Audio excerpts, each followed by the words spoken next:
Bem-vindo de volta. Nesse vídeo vamos escrever os nossos primeiros testes para nosso contrato SimpleCoin, que é um contrato simples de um token, novamente um token não completo. Então vamos lá, abrir o Visual Studio Code e, como eu falei, antes de escrever o programa ou o contrato, mas isso aí vale para qualquer tipo de desenvolvimento de software, não só para contrato inteligente, nós vamos escrever o teste. Então na pasta teste, new file, posso chamar isso aqui de simplecoin.js e vamos requerer o que vamos precisar. Vamos precisar do ethers, const ethers igual a require hardhat, porque é o et do hardhat, e vamos precisar do aspect no shy. Ele está na biblioteca shy. E, novamente, essa aqui não é uma biblioteca shy pura, é uma biblioteca shy também estendida pelo hardhat. Bom, primeiro definimos o conjunto de testes. Nós podemos ter vários conjuntos de testes e esses conjuntos estão dentro da função describe. Describe, eu vou colocar apenas um describe desse projeto, que é um projeto pequeno, vai se chamar SimpleCoin. E aqui uma função assíncrona. E dentro do describe eu vou escrever meus testes unitários. Para isso colocamos it. E aqui novamente eu já expliquei como funciona o it. Seria realmente do inglês. It has... vou utilizar a palavra it, mas aqui eu vou escrever em português, então não vou me importar muito com isso. O primeiro passo vai ser o nome do contrato é a nossa coin. Então eu quero que o nome do contrato seja nossa coin. Aqui eu vou colocar uma função assíncrona. E vamos testar. Primeiro, sempre nós temos que fazer o deploy do contrato inteligente, porque em cada teste, eu vou escrever isso aqui, em cada teste devemos fazer o deploy do contrato. Porque em cada teste, o hardhat vai executar uma instância do hardhat network do zero. É possível que ele não execute do zero, nós vamos ver isso mais para frente, mas por agora, no básico, toda vez que ele executar um teste, ele vai criar uma nova instância da hardhat network. Então vamos fazer o que a gente sabe, já fez bastante vezes, const simplecoin, com C maiúscula por padrão, new ethers, new await, estou confundindo, ethers get contract factory, e aqui nós vamos botar o nome do contrato, simplecoin, const simplecoin, agora com minúsculo, await simplecoin deploy. E aqui eu também vou chamar uma atenção para um detalhe. Quando nós executamos o método deploy, é o mesmo que aquele quando enviamos uma transação. Então, se fosse uma blockchain real e não uma blockchain de testes, e a gente quisesse esperar que o contrato fosse confirmado o deploy, que a transação fosse colocada em um bloco, nós teríamos que colocar simplecoin.deployed. Mas como é uma blockchain de teste, nós não precisamos fazer isso. Muito bem. Agora o que eu vou fazer? Eu vou pegar o nome do contrato. Mas como? Se eu não implementei ainda nada aqui. Aqui não tem nada que me diz o nome. Novamente, é assim que os testes funcionam. Então vamos pegar const nome, await, simplecoin, ponto. Não sei que método eu vou executar, mas eu vou executar o método que eu quero que funcione.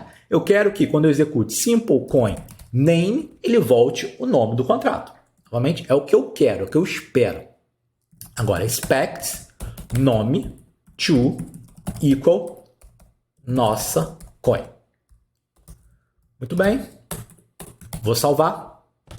E agora eu vou executar o teste. Mas não vai funcionar. Exatamente. Não vai funcionar. A gente escreve o teste para falhar e eu vou só mostrar que ele vai falhar. Você não precisa executar o teste toda vez que você escrever um teste novo, porque você sabe que é óbvio que ele vai falhar. Mas aqui nós vamos começar fazendo isso. Então, npx hardhat test. Vamos esperar ele falhar. Simplecoin. Bom, ele falhou, certo? Ele falhou, como esperado. Agora vamos implementar essa funcionalidade. Para isso eu vou criar uma variável de estado do tipo string pública, porque variáveis do tipo estado pública, ele cria uma função baseada no nome da variável de estado. Então vai ser name igual, lembrar que o nome que eu botei, nossa coin, com C maiúsculo, nossa coin, ponto e vírgula, vou salvar. Agora eu vou executar o teste novamente e ele deve passar. Bom, o teste foi executado, veja aqui, passing, ele passou. O que nós fazemos agora? Escrevemos o próximo teste, porque a gente não precisa alterar nada no nosso programa, vamos para o próximo teste. It's, o símbolo do contrato é NSC. Então, contratos na Ethereum, seguindo o padrão ERC20, opcionalmente eles têm um nome e um símbolo. É opcional, mas vamos seguir aqui. Então vai ter um símbolo, async, mesma coisa. Agora eu vou copiar e colar.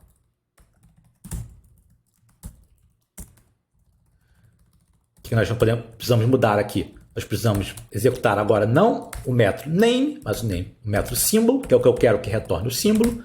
Symbol. O símbolo vai ser NSC. Vou salvar.